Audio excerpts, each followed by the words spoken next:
সামনের জায়গাটা চেপে গিয়ে বডিটা সিটের সঙ্গে লেগে গেছে। কেউ বলতেছে হুজুর ড্রাইভারটা মনে হয় বেঁচে নাই, আবার একজন বলতেছে হুজুর ট্রাকের নিচে একটা মোটর সাইকেলও ঢুকে গেছে। এর মানে হলো যে মোটর সাইকেল দিয়া ঘর থেকে রওনা দিল সে নিজেও জানে না এখানে গেলে তার অ্যাক্সিডেন্ট করতে হবে। যারা শ্যামলিতে রওনা দিল সেই ড্রাইভারও জানে না অ্যাক্সিডেন্ট করতে হবে। ট্রাক দিয়া যে রওনা দিল সে নিজেও জানে না রাস্তায় এক জায়গায় গেলে অ্যাক্সিডেন্ট করবে। যার আছে সে জানে না, যার চলে যায় একমাত্র সে জানে হারানো ব্যথা কতটুকু। কথা বলেন ঠিক কিনা? এই জন্য বাবা আপনারা মাহফিল দিকে এসেছেন, যে কোনো মুহূর্তে মালাকুল মউত আজরাইল আপনার কাছে আসতে পারে। জীবনে কত মানুষের জানাজার নামাজ পড়েছেন, একদিন আমি তাহিরির জানাজার আওয়াজ হয়ে যাবে। হয়তো হলিমপুর দিকে অনেক মানুষ বাড়িতে যাবেন, শুধুমাত্র একটি কথা বলতে চাই, হাসাহাসি করো, নাচানাচি করো, গান গাও, ফুর্তি করো, কিন্তু একদিন সেই ফুর্তি তোমার শেষ হয়ে যাবে। বালক যেমন করে ঘুড়িকে আকাশের দিকে উড়াইয়া দেয়, ঘুড়ি ডানে যায় বামে যায়, আবার যখন বালক ঘুড়িটার সুতাই ধরে টান দেয় ঘুড়িটা কাছে চলে আসে। আল্লাহর হাবিব বলেন, এ পৃথিবীর মানুষ, আমার আল্লাহ তোমাদেরকে দুনিয়ায় ছেড়ে দিয়েছেন, রাস্তা হলো দুইটা, একটা হলো ভালো রাস্তা আর একটা হলো মন্দ রাস্তা। সিদ্ধান্ত গ্রহণ করো তুমি কোন রাস্তায় চলবে। যদি ভালো রাস্তা যাও জান্নাত তোমার জন্য অপেক্ষা করতেছে, আর যদি মন্দ রাস্তায় যাও তোমার জন্য জাহান্নাম অপেক্ষা করতেছে। আজকে হলিমপুরের মাহফিল দিয়ে সিদ্ধান্ত নিয়ে নাও, আমি কি ভালো পথে চলবো নাকি মন্দ পথে চলবো। যুবক, আমি দেখলাম এই মাহফিলটা হলো 14তম বার্ষিক সুন্নি মহাসম্মেলন। এবার এলাকার কবরস্থানটা ঘুরে আসো। হলিমপুরে কবরস্থান আছে না নাই? এই কবরস্থানটা ঘুরে আসো, যাইয়া দেখবা এই 14 বছরের ভিতরে বহুত মানুষ ছিল এই মাহফিলের মধ্যে দান করেছে, আজকে কবরে। অনেক মানুষ ছিল মাহফিলের কমিটি, আজকে কবরে। আজকে যারা কমিটি সভাপতি আলহাজ হাবিবুর রহমান সাহেব, তিনি আজকের সভাপতি, এমনও হতে পারে আগামী বছর কবরের যাত্রী হতে পারে। আমি আজকে প্রধান অতিথি, কিন্তু এমনও হতে পারে আমি নিজেও আগামীতে কবরে চলে যেতে পারি। নিঃশ্বাসের কোনো বিশ্বাস নাই।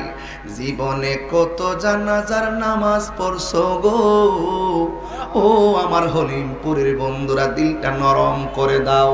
কোন ভাষায় বয়ান করলে আপনারা নামাজি হবেন আমি জানি না, কোন ভাষায় বয়ান করলে আপনারা মার খেদমত করবেন আমি জানি না, কোন ভাষায় বয়ান করলে আপনারা নবীকে জানের চাইতে মহব্বত করবেন আমি জানি না। এই জন্য আমি একটা কথা বলতে চাই, হলিমপুর এলাকায় ঈদগাহ আছে না নাই? ওই ঈদগাহর ভিতরে অনেক মানুষ ঈদের নামাজ পড়েছেন। আমি গুনাহগার, আমার ঈদগাহে নামাজ পড়াই। যুবক, পায়ের মধ্যে হাত দিয়া বলি, জীবনে এমুকের নামাজ পড়লাম হিসাব মিলাইছো, এমুকের নামাজ পড়লাম হিসাব মিলাইছো, কিন্তু একবার চিন্তা করো আমার জানাজাটাও তো একদিন মানুষগুলো লাইন ধরে পড়বে। ওই দিন আমার বডিটা সোজা হইয়া খাটের মধ্যে পড়ে থাকবে, কিন্তু আমার দেহের কোনো সাধ্য থাকবে না আপনার সঙ্গে কথা বলতে পারবো। এই জন্য বডি, ও বন্ধু, জীবনে কত মানুষের জানাজার নামাজ পড়েছো, আমার জানাজা তোমার জানাজায় একদিন মানুষ আসবে। এই জন্য মাহফিল কমিটির একটা অনুরোধ ছিল, গজলটা বলাই লাগে। গজল গাইলে কোনো অসুবিধা আসেনি রে বাজার।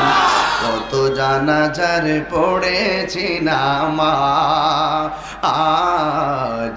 দিয়েছি কত দাফন। সবাই বলেন না, কত জানাজার পড়েছি নামাজ, দিয়েছি কত দাফন, কোথায় যেন আছে আমারও। আল্লাহু আকবার। কষ্ট লাগতেছে? এই কথাগুলো কি খারাপ লাগে? খারাপ লাগলে আমার কিছু করার নাই, কারণ একটাই জায়গা, সেটা হলো কবর। কথা বলেন ঠিক কি না বলুন? আমার সাথে সবাই বলতে হবে, কত জানাজার পড়েছি নামাজ, দিয়েছি কত দাফন, কোথায় যেন আছে আমারও, কোথায় যেন আছে আমারও তৈরি সাদা কাফন, কত জানাজার পড়েছি নামাজ, দিয়েছি কত দাফন, আমার তরি বাধায় আছে কোন শেখে আগাটে, কোন মসজিদে এলানে হবে সোয়াবে শেষে খাটে, ঠিক কিনা বলো? আমার তোরে বাধায় আছে কোন শেখে আগাটে, কোন মসজিদে এলানে হবে সোহাবে শেষে খাটে, কবে কোথায় করবে দাফন, কবে কোথায় করবে দাফন আমাকে সজন, জানাজারে পড়েছি নামাজ,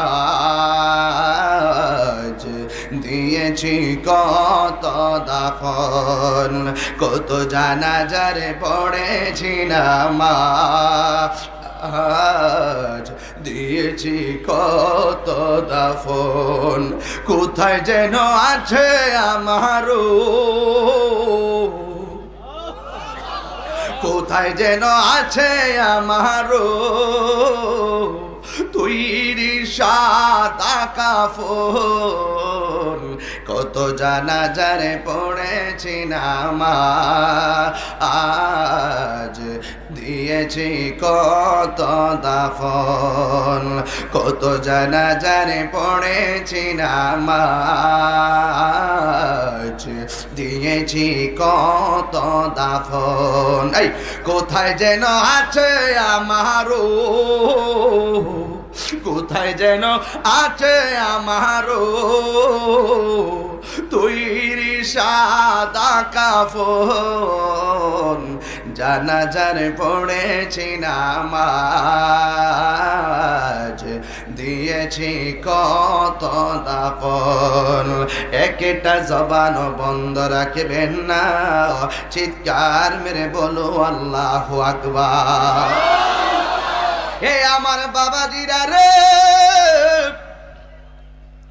ও খলিমপুরের বন্ধুরা, কি ভাষায় বলবো, অনেকে কয় 2021, অনেকে বলে 2021 সালের শুভেচ্ছা, অনেকে অনেক আনন্দ দিয়া বছরটা শুরু করলো, কিন্তু আমি অশ্রুসিক্ত নয়নে এই মাসটাকে শুরু করেছি।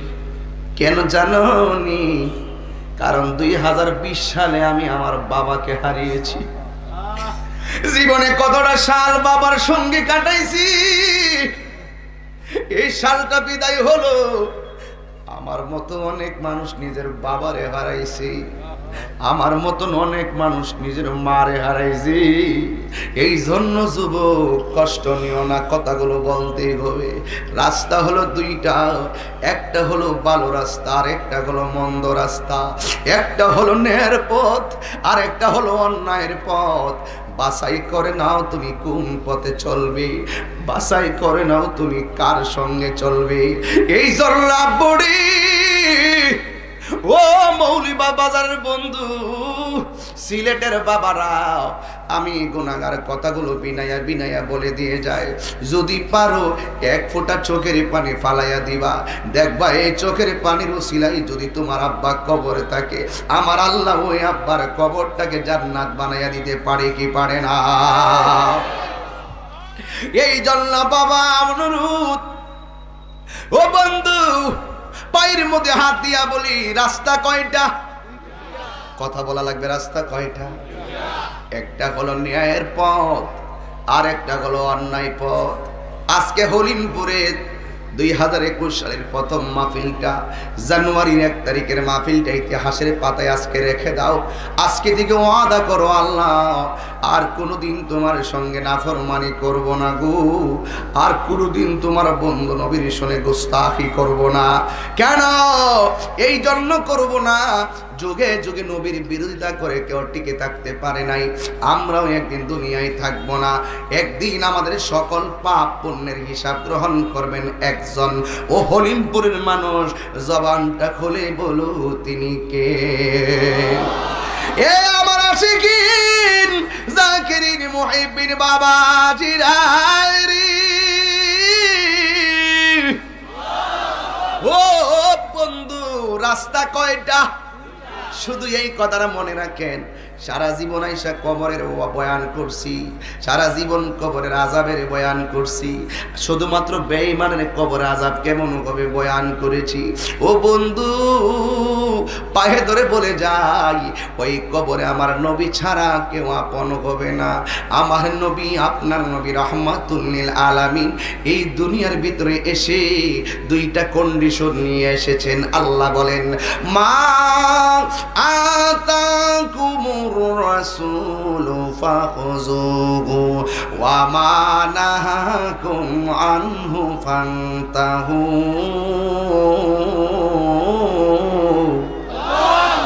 আল্লাহ রাব্বুল আলামিন বলেন, যা কিছু কল্যাণকর,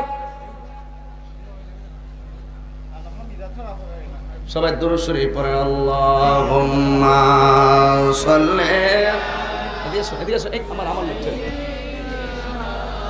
মা কি মুহাম্মদ ওয়া আলা আলি সাইয়্যিদিনা। সবাই মহব্বত উচ্চ কণ্ঠে লা ইলাহা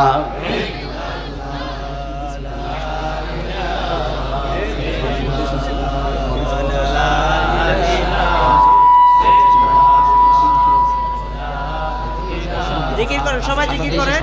লা ইলাহা লা ইলাহা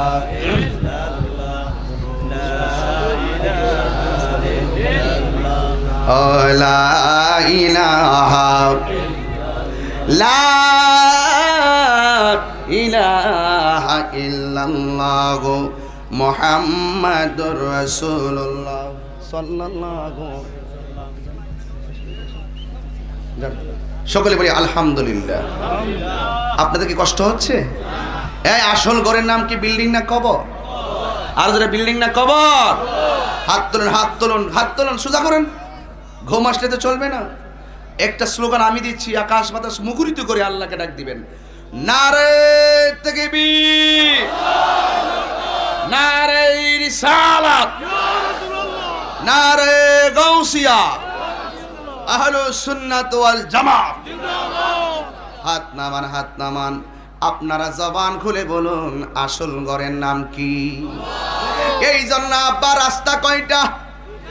এই ঘুমাস কে লেগে? রাস্তা কয়টা? কোন কোন রাস্তা?